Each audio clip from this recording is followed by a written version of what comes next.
दोस्तों, मैं शादाब खान आपका एसके टीचिंग वाला में पुरजोर स्वागत करता हूं। भारतीय सियासत इस समय बहुत ही गर्मा गर्म है, यानी राजनीति का बाजार पूरी तरीके से चर्चा से भरा पड़ा है और इस समय मोदी सरकार पेशो पेश में है, क्योंकि मोदी सरकार ने उपराष्ट्रपति पद के लिए अपना उम्मीदवार घोषित किया है सीपी राधाकृष्णन को। वहीं इंडिया गठबंधन ने यानी राहुल गांधी और तृणमूल कांग्रेस वगैरह, शरद पवार वगैरह, इन लोगों ने अपना जो कैंडिडेट खड़ा किया है उसका नाम है बी सुदर्शन रेड्डी।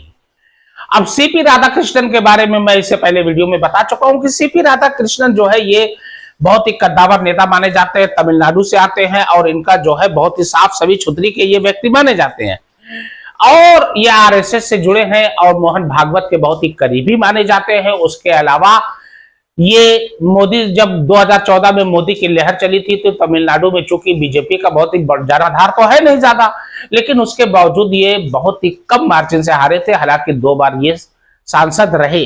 इस समय वर्तमान में वो महाराष्ट्र के गवर्नर हैं। अब वहां से उनको जो है लाया गया है, उपराष्ट्रपति पद के लिए नामित किया गया है।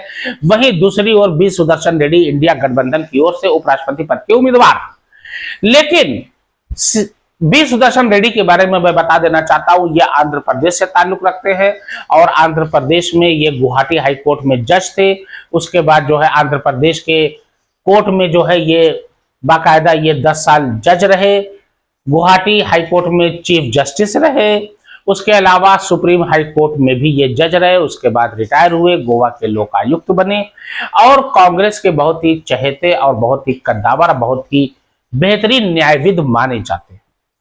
अब यहां पर नायडू सरकार पेशोपेश में है। नायडू की सरकार है आंध्र प्रदेश में और नायडू मुख्यमंत्री हैं और नायडू ने समर्थन दे रखा है मोदी सरकार को। नायडू की पार्टी है टीडीपी, तेलुगु देशम पार्टी, और तेलुगु देशम पार्टी के 16 एमपीज हैं और नायडू का पूरा समर्थन मोदी सरकार के साथ है। इसीलिए मोदी की सरकार बनी हुई है, क्योंकि स्पष्ट बहुमत इस बार किसी को मिला नहीं है।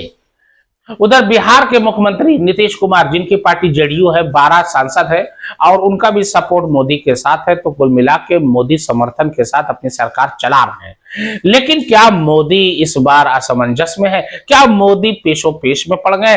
क्या मोदी की चाल फंसती हुई नजर आ रही है? इन सब प्रश्नों का जवाब मैं बारी बारी से देता हूं। सबसे पहले जगदीप धनखड़, जो कि उपराष्ट्रपति थे और उन्होंने उपराष्ट्रपति पद से अपना इस्तीफा दे दिया।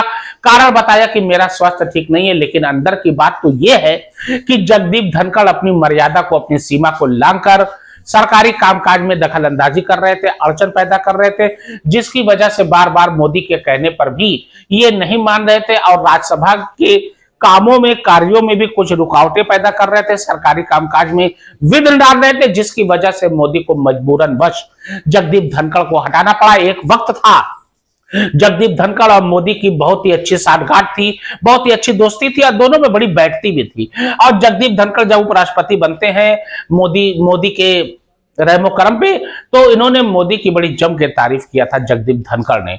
अब मोदी को बहुत ही महान नेता बताया था।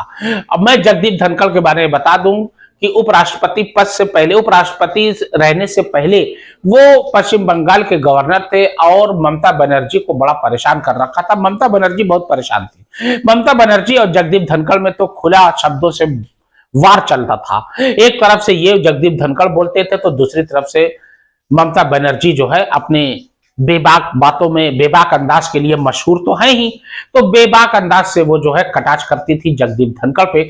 दोनों में बहुत ही ज्यादा गहमा थी, अब बहुत ही ज्यादा बहसबाजी होती थी। उसके बाद मोदी ने इनको उपराष्ट्रपति पद के लिए नामित किया और वो उपराष्ट्रपति बन गए। लेकिन अभी वर्तमान में उन्होंने त्यागपत्र दे दिया है और उनकी जगह पे एनडीए ने अपना उम्मीदवार खड़ा किया है सीपी राधाकृष्णन को। सीपी राधाकृष्णन, जैसा कि मैंने बताया, तमिलनाडु के कोयम्बटूर से आते हैं और एक समय इनका जलवा था जब केंद्र में अटल बिहारी वाजपेयी की सरकार थी और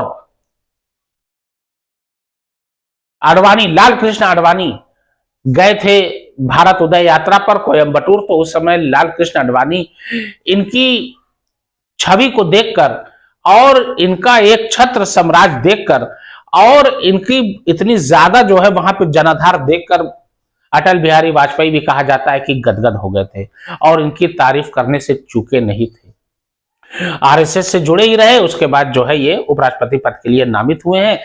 और बी सुदर्शन रेड्डी ये बहुत ही बड़े न्यायविद, बहुत ही अच्छे वक्ता, अब बहुत ही बड़े वकील, बहुत ही बड़े जज और सुप्रीम कोर्ट के रिटायर्ड जज, और उसके अलावा जो है इनकी साफ सुथरी छवि कि ये जाने जाते हैं, इसलिए चंद्रबाबू नायडू बहुत ही पेशोपेश में है। चंद्रबाबू नायडू अगर बी सुदर्शन रेड्डी का समर्थन नहीं करते हैं, जो कि एनडीए के उम्मीदवार हैं अभी, और चंद्रबाबू नायडू का समर्थन है मोदी के साथ, और मोदी ने ऑलरेडी खड़ा कर रखा है सीपी राधाकृष्णन को, तो चंद्रबाबू नायडू बड़े पेशोपेश में है कि अगर बी सुदर्शन रेड्डी का वो साथ नहीं देते हैं तो कहीं आंध्र प्रदेश में कुछ गड़बड़ ना हो जाए, आंध्र प्रदेश में इनकी पार्टी डगमगा ना जाए, अंदरूनी कला ना हो जाए, आंध्र प्रदेश में इनका जनाधार कम ना हो जाए, क्योंकि वर्तमान में वो आंध्र प्रदेश के मुख्यमंत्री हैं और इनका सपोर्ट में जो है पवन कल्याण है, साउथ के बहुत ही बड़े एक्टर, जैसा कि आपने कई फिल्मों देखा होगा। कमल ठाकुर के नाम से मशहूर एक फिल्म आई थी काठमांडू, उसमें कमल ठाकुर के नाम से बड़ा मशहूर हुए थे, और वही जो है इस समय उप मुख्यमंत्री हैं आंध्र प्रदेश के। अब हाल फिलहाल राजनीति का बाजार तो चर्चा में है ही, गर्म तो है ही, लेकिन अब मोदी इन सब से कैसे उबर पाते हैं, क्या चंद्रबाबू नायडू को वो मना पाएंगे कि नहीं मना पाएंगे, ये तो भविष्य के गर्त में है। हाल फिलहाल मोदी भी एक तरीके से पेशोपेश में है, और चंद्रबाबू नायडू के लिए तो सिरदर्द तो बन ही गया है। बहुत ही बड़ी चाल खेला है, बहुत ही बड़ा पासा फेंका है यहाँ पर राहुल गांधी ने। और राजनीति के जो मोहरे होते हैं ना, कहा जाता है राजनीति में मोहरे बहुत सोच समझ के चलने चाहिए। राहुल गांधी ने जो मोहरा सोच समझ के चला है, इसकी तो शय और मात होती दिखाई दे रही है। अब देखना यह है कि मोदी भी कुछ कम छोटे खिलाड़ी नहीं है, बहुत बड़े खिलाड़ी हैं, राजनीति के पुरोधा माने जाते हैं, महायोद्धा माने जाते हैं। अब देखते हैं वो कौन सी चाल चलते हैं जिससे इंडिया गठबंधन चारों खाने चित होता है। ऐसे ही 2 बार प्रधानमंत्री वो नहीं बने हैं, और तीसरी बार ये अब बने हैं। 2 बार तो पूर्ण बहुमत के साथ बने, उसके बाद तीसरी बार टीडीपी और जेडीयू और एकनाथ शिंदे के समर्थन से और चिराग पासवान के समर्थन से सरकार बनाई है, लेकिन तीसरी बार लगातार प्रधानमंत्री बनना कोई छोटी बात नहीं है, बहुत बड़ी बात है। अब मोदी राजनीति के पुरोधा माने जाते हैं, और उनके चाणक्य की भूमिका उनके साथ निभाते हैं अमित अनिल चंद्र शाह। अमित अनिल चंद्र शाह के बारे में बता दूं कि गुजरात के अहमदाबाद के बहुत ही कद्दावर नेता, और अहमदाबाद से रिकॉर्ड मतों से जीतकर वो सांसद बने हैं।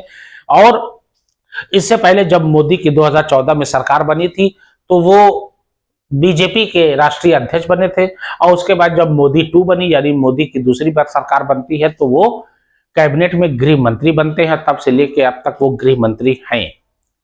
हाल फिलहाल चर्चाओं का बाजार तो गर्म है ही। अब देखते हैं कि चंद्रबाबू नायडू, पवन कल्याण, अब मोदी इससे कैसे उबर पाते हैं, ये तो भविष्य के गर्त में है। लेकिन हाँ, इंडिया गठबंधन ने राहुल गांधी, शरद पवार और तमाम बड़े बड़े नेता जो इंडिया गठबंधन में हैं, ममता बनर्जी वगैरह, इन लोगों ने चाल तो बड़ी सटीक चली है, नहले पे दहला मारा है। अब देखना है कि मोदी इसका जवाब कैसे देते हैं।